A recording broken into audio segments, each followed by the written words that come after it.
You guys probably know Bill from the channel previously. He was in my driving video. In fact, he was the host, and it was his vehicle, Fisker Ocean One. Bill, how are you? I'm doing well today, Adam. Thanks. Thanks for inviting me to do this. This is probably the only time I would ask you on a Monday to join me on a Monday, because I know you're a busy guy, and I've got a bunch of stuff going on too, but this is a pretty important Monday, right? Yeah, it is. Yeah.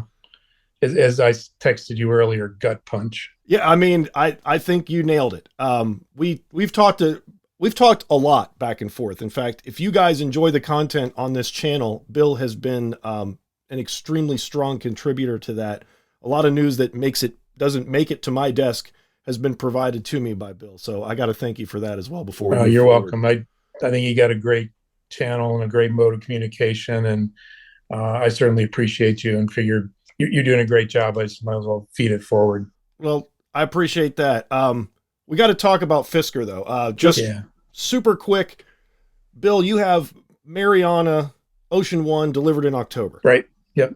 October 13th, Friday the 13th. That's right. That's right. And so I was delivered on February 28th, which was the day before the going concern. So hilarious timing Wow. there. So yeah, I don't know if anybody realizes that, but my car arrived the day before, and so I'm super excited. I had this, jubilation inside. Hey, all my transactions complete, and then less than 24 hours from that, it's like, hey, by the way, Fisker may not be around much longer. And now we found that that's absolutely true. Do you agree? Yeah, it's really looking dark. So to be honest with you, I think this is just a really valuable stream of consciousness from your point of view. Everybody gets to hear my opinion all the time. So what's on your mind? What's next for Fisker? What do you think's going to happen? Well, I mean, I'm a shareholder as well as a vehicle owner. Um, I haven't encountered nearly the trouble that some people have had with their vehicles.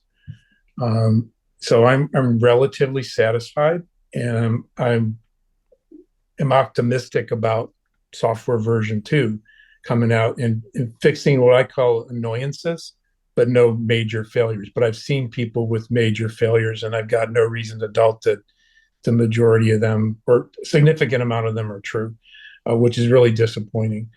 Um, and as a shareholder, I doubled down like 2 weeks ago when the share price was at like 30 cents, and figured, oh, this is a chance to level out my share price. But with it down at 9 cents, just today, it looks really, really bad from that. But I'll say, fortunately, that's not going to like crush me. That aspect of it. What I am worried about is the continuing service of the vehicle, and the fulfillment of what I feel I paid for in the purchase price as a one owner. Even not including all the extras that were put in there is the big giant pacifier of $1,000 charge point, first set of tires free, extended warranties, a couple other factors in there. Those are like, wow, this is really good. I know they're trying to make up for something, but it just keeps on looking like they keep on sliding down the mountain, like back into the pit. Yeah. So there's a referral program. And while I'm not an Ocean One owner, there are many perks through that referral program, one of which is a Charge Point gift card, which costs, I don't remember, some number of hundreds of referral points.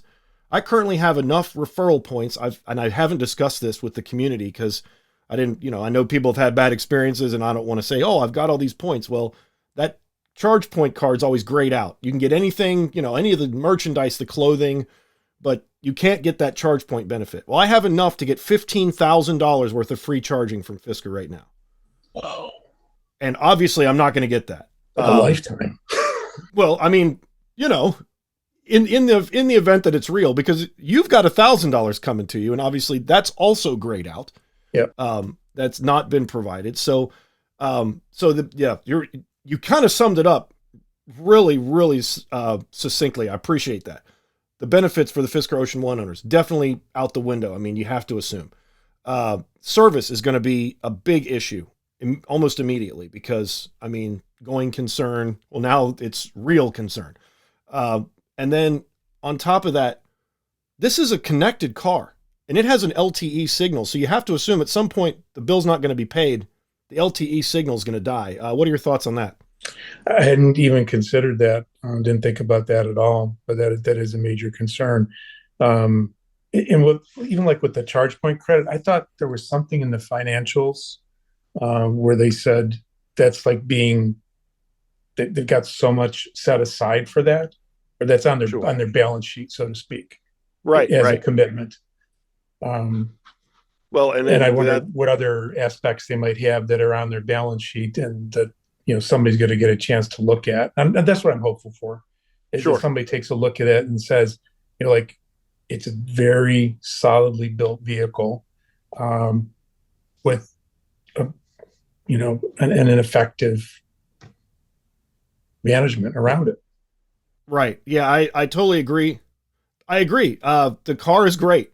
I even have a $40,000 version that is stripped down, just for lack of a better term, and it's still great. The build quality is good. I mean, overall, I don't think build quality is one of the major focuses of automakers in today's market, but it is built fairly well. You also mentioned before things that you deserved and you paid for. The most biggest concern for me, I have to admit, is they have $2,600 of my money. That's my registration fee and my taxes, and they have yours too. But talk Yeah, they about that. do. Yeah.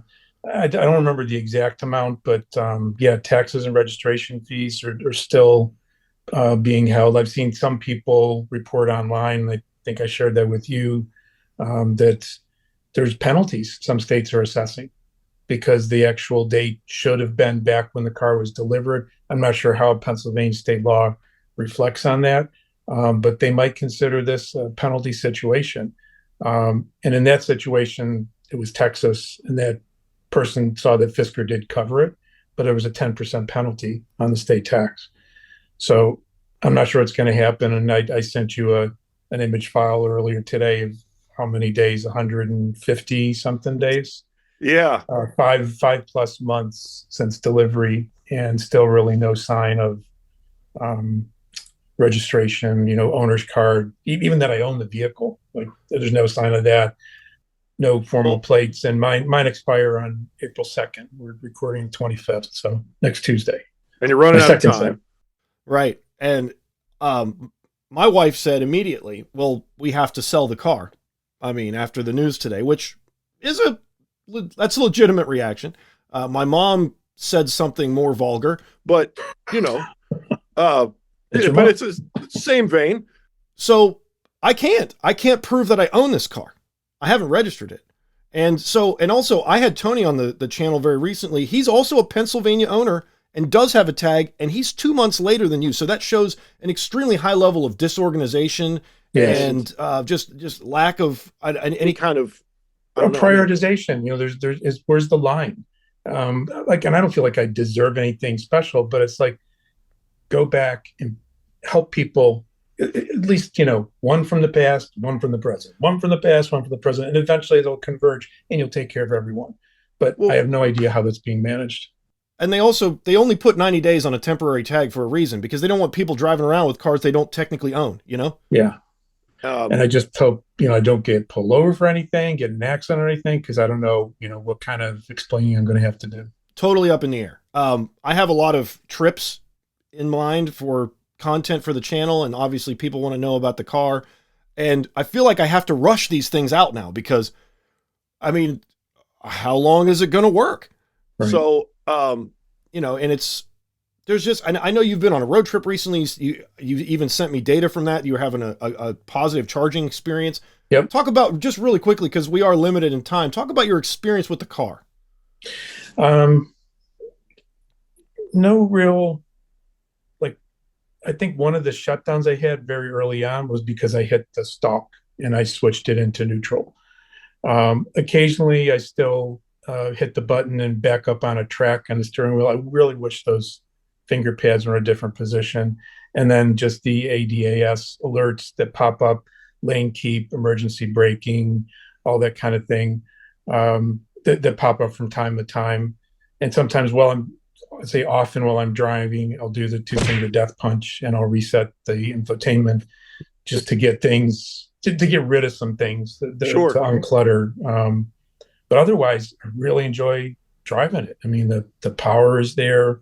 We charge at home, so it's very convenient. Just plug it in at the end of the day, unplug it, and go. So I've have really no qualms about it. No window problems. I had to do that squeaky rail thing going on with the solar sky roof. Plan on fixing that. Someone showed a good, little felt pad in there. Will take care of that. But really, just love the vehicle and wish to see version 2 software. Right. And I actually had mine was delivered with one half of version 2 software, which ended up being a problem because Yep. the telematics does, or the ICC doesn't get along with the powertrain. And then there's this braking event, which was very scary, but Mm-hmm. it was solved. They solved it. They pushed it to me. I was actually at the Kroger. I walked up. I had to spend 30 minutes just standing in the parking lot because it wouldn't go into gear because it hadn't done a deep sleep yet. That was fun. But other than that, and I think both of you and I can just, it sounds very similar. Extremely small annoyances. And other than that, it's just basically what you paid for as far as driving. It's a good car. It's what you expected. It's probably better than you expected because Yeah. first EV for you, right? Yeah, it is. Absolutely. I was going to say that. I was thinking before this call started, for me, it's sort of like I'm still on cloud nine because it's first EV. So just And, all those kind of owner experiences are new to me, and I feel grateful for them. and I know you believed in Fisker as a vision, sustainability, the looks of the car. It has turned, I'm sure, out of the 5,000 or so folks that have one of these, that your sentiments are going to be similar. Like, I wanted this vehicle because I liked the way it looked. I believe in the company. The range is enough for me to not have this anxiety all the time. Mhm. So many good things. Award winning as far as design, many times, 3-4 times over, but not enough to to finish the job. Let's say so. Final, because once again we're limited on time, and I could talk to you all day because I really enjoy your conversations, Bill. But tell me about what you think of the company and where maybe the main failure points were, and then I'll see if any of those line up in my opinion. So when I think about the company, I actually got a chance to go to the New York Stock Exchange event and meet Henrik in person, shook his hand, said, "Congratulations on being a really forward looking entrepreneur. This is a big deal. And I support you." And, just felt like, maybe put a little bit too much, like, oh, I met the guy, so therefore it's going to work. That doesn't necessarily mean it's true. And I also think there were no bad intentions. I, I'll just say, I'm an entrepreneur also. I have a small company, 28 people work for us. Um, I'd say, I'll say bad reactions to events is really what I think was the downfall. And, I have no idea public company, large multi-million billion dollar valuation. I know nothing about that world. So this is just from my little perspective, but things, stuff happens and you have to react to it. And you have to really listen to the consumer. And we do that an awful lot in our company. Something happened just the other day where a consumer wasn't happy with the way we handled it, but it was really out of our control. And we just decided we're going to eat the cost of that $100 machine, whatever, because it'll just make the customer happy. And he's like, "I'll be with you for life. I will crow about you from the hilltops because you took care of me." So that small investment in that customer is going to benefit us. And the customer really needed help. He wasn't getting taken care of by the third party. So, um, I've done my fair share of, I wouldn't call it complaining. It's been borderline complaining. It's explaining, so explaining kind of thing, Nice. to various people, like all the way up to including to the guy who was a VP of customer engagement who got me my vehicle because my great white was stuck overseas for some reason, wasn't getting out of the port, and I really wanted to get one in October. So he made the arrangement and got me one. But then I think it was, a little bit more investment in execution. Like I saw the Consumer Reports video the other day, and they said a less than spectacular delivery, backing out of the white trailer, with the guy hanging his head out the window. Sure. Okay, the car did get delivered, but it was like, huh, well, like that's like sort of like a tow truck kind of thing. It wasn't. I know because mine showed up, a 15-year-old Dodge Ram. You could tell this guy had been driving all night. He did an excellent job with the delivery. Absolutely flawless. Yeah. But, they delivered me a very dirty car that, I could complain for a while. But at the same time, I think you really hit the nail on the head. You own a company. You know that every time a mistake happens, that is an opportunity to earn a customer for life by doing the right thing. By, saying today's costs are less important than the future of the company. Right. And really making an investment there, not only in, whatever you have to pay for to help the customer, but in the future of your company by turning that into a positive experience. I feel like so many of those opportunities were squandered by Fisker, just through simple inability to communicate. Yeah. It was, you make the mistake once. Okay. It's new to you. Twice, but now you have to, like, in a big, displaced organization like they have, again, logistics, I don't quite understand all of it, but you have to, like, funnel it and start making decisions based upon customer experience really quickly. Right. And then make some hard decisions about what you have to do to mitigate those things from ever happening again. You need to put problems to bed forever. And I just keep on hearing problems popping up over and over again. And maybe some of it's just out of their control, but yeah, I mean, especially in the US, and I know European delivery seemed to be a little more organized, at least based on my knowledge and the reactions I've had from others. But if I'm in the US and I'm Fisker, I'm literally renting a parking lot. I'm driving everybody that, hey, here they are, come get them. right. And you want me to clean it, I'll pay for a detail. Like, there's just 100,000 different things you could have done to get these people into these cars. And this, I guess, like, unique delivery experience of coming to your house, and maybe it was the fee that they needed to collect or put on their books. And once again, I think you nailed it. We don't know how complex that level of company ownership is, but at the same time, I just squandered opportunities over and over, all across the board. What's going to happen? Like, if we just have to predict the future right now, and we're gonna try our best, Nostradamus, like, what's going to happen next? What happens now? I think a smart investor with some kind of experience in this realm will buy the assets at pennies on the dollar. Sure. Do you think the dealerships are going to get these cars?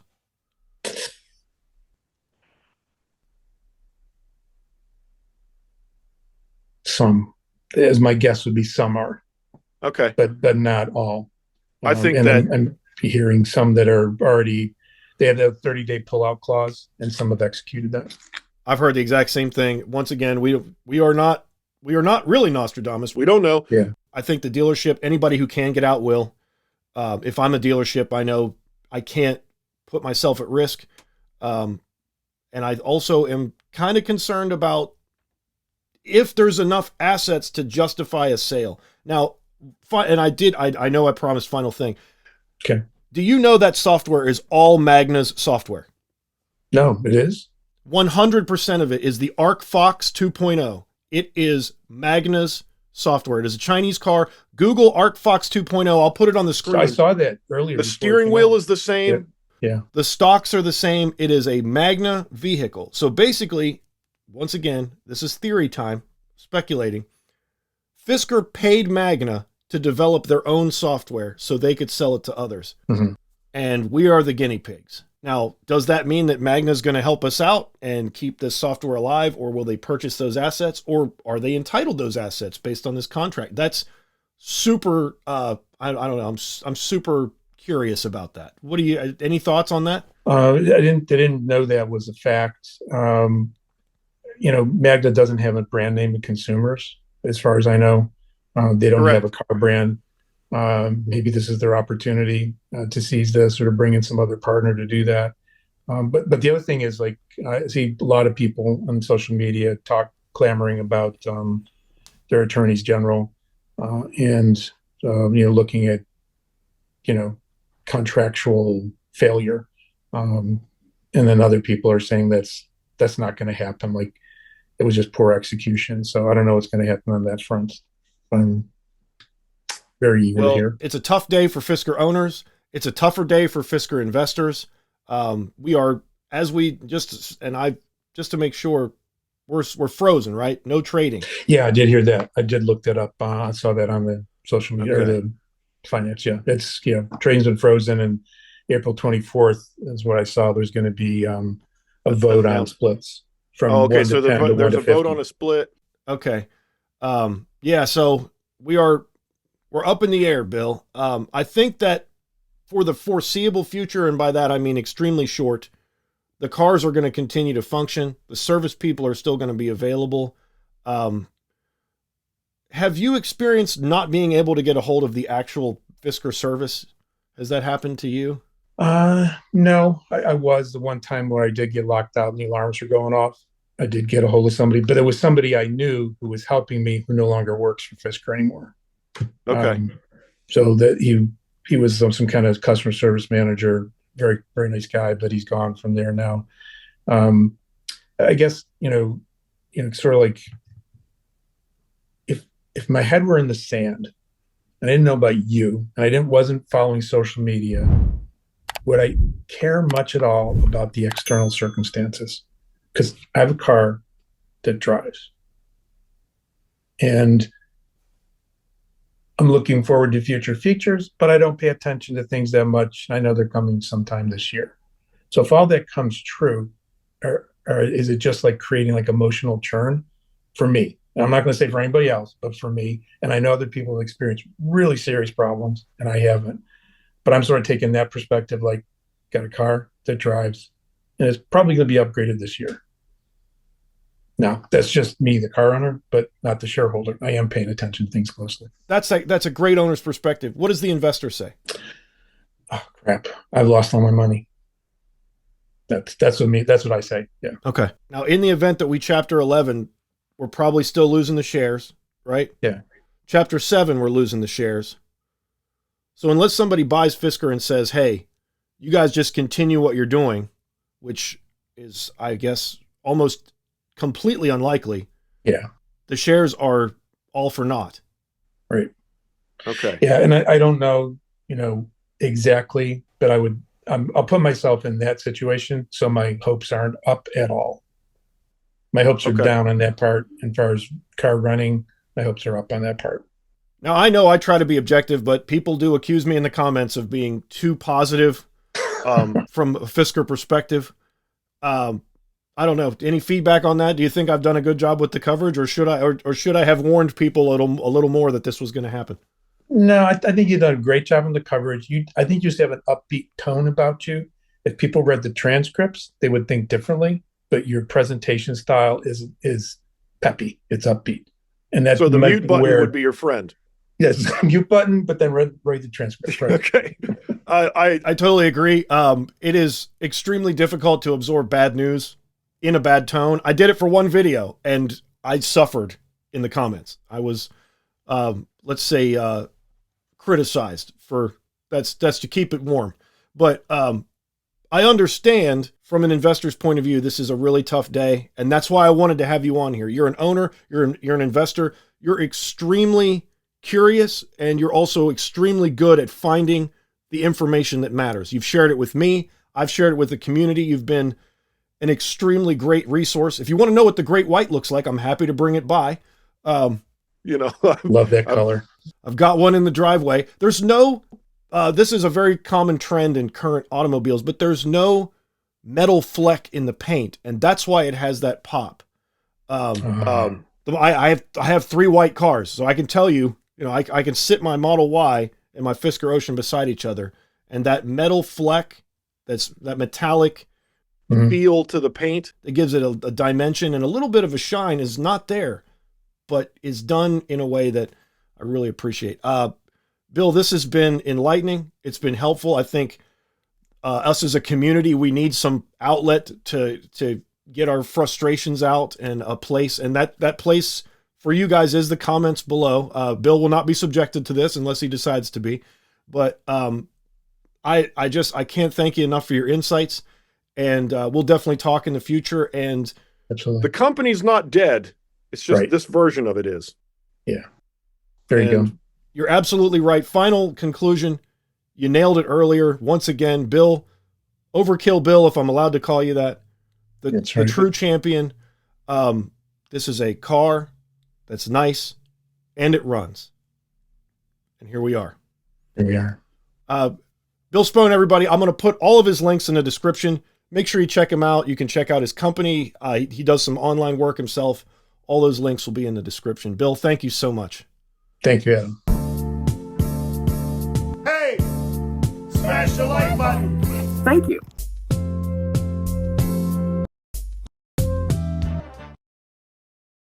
If you're still here, you're one of my biggest fans. Thank you. If you want to help out, please, Patreon, YouTube member. You get early access to videos. See you on the next one.